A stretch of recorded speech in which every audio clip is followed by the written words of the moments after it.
Some of education comes through books and teachers, and some education comes through experience, and some education comes through failures and mistakes, by watching other people, asking questions.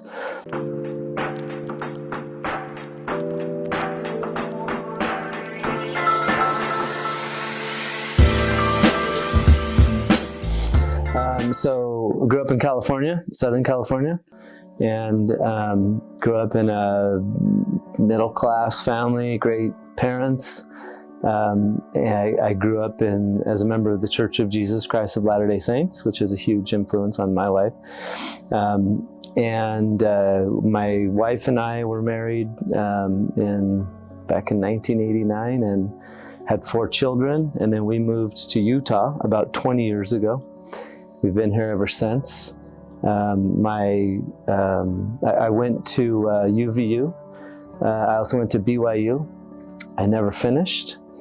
I went a little bit late in life, and we were having children, and I needed to make money and so forth, and so I just never finished. But I've been in real estate all my life, and pretty much ever since we got married. I've done real estate in different aspects, but I have been a real estate investor for many years, and mostly commercial real estate. And I am heavily involved in humanitarian work, as you know, in the Congo, also in Dominican Republic, and in Costa Rica. My wife and I have projects that we work on, so that's where I try to spend my time. Okay, thank you. Yeah, happy to hear that. So what were some of the challenges you facing growing up earlier? So that's a little bit difficult for me to pinpoint specific challenges. I think one of the things when I was younger was just trying to figure out what to do, what profession, figuring out a way that was going to supply me with my needs in life, to take care of a family and so forth.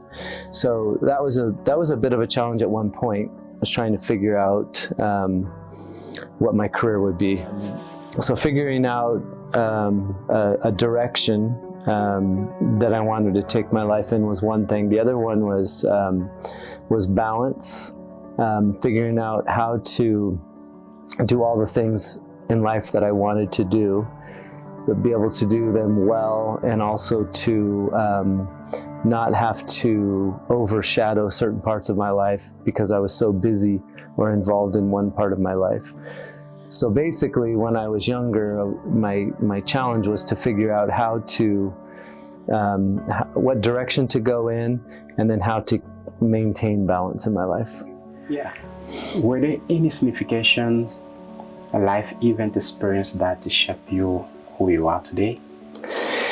Yeah, I would say that I don't know about any specific small incidences. Kind of more broad parts of my life. My parents had a lot to do with it. Watching my dad in his profession, watching how he managed his life, his money, his career, and so forth. My church had a lot to do with it. Church gave me a lot of direction, and was always at the forefront of how I would make decisions on how I could figure out what I wanted to do, because it's not just about making money, it's also about the quality of life and what you do with your life, how you use your talents.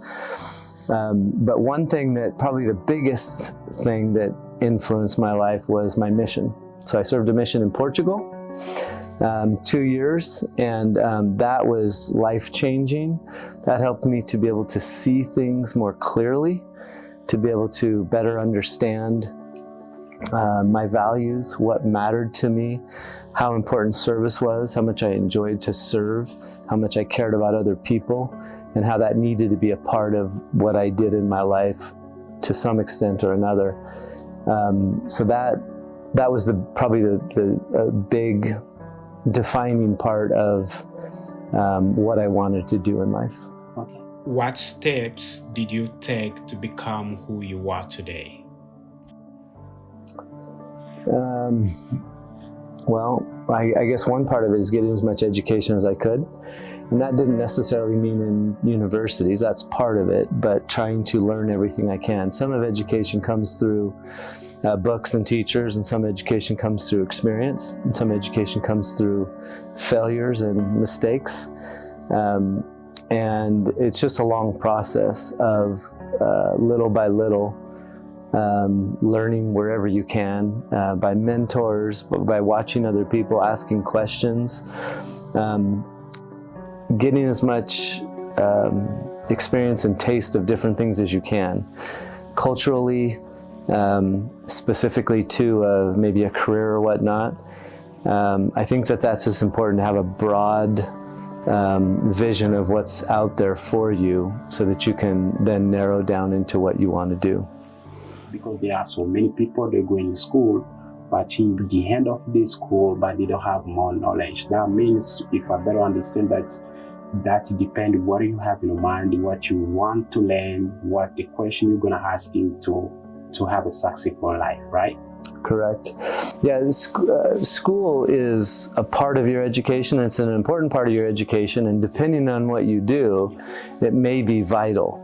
Okay. But at other times, it's just a piece of your education, and people have to understand that it shouldn't be all-encompassing. Your degree, your schooling, you should be able to look at it as a part of getting to where you want to go. But it's not the goal in and of itself. There's a lot more out there to learn, and to be valuable in life, you're going to have to learn a lot more than just what you're going to learn in books.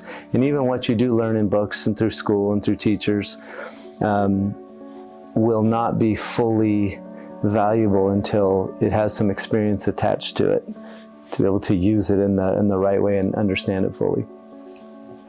Yeah.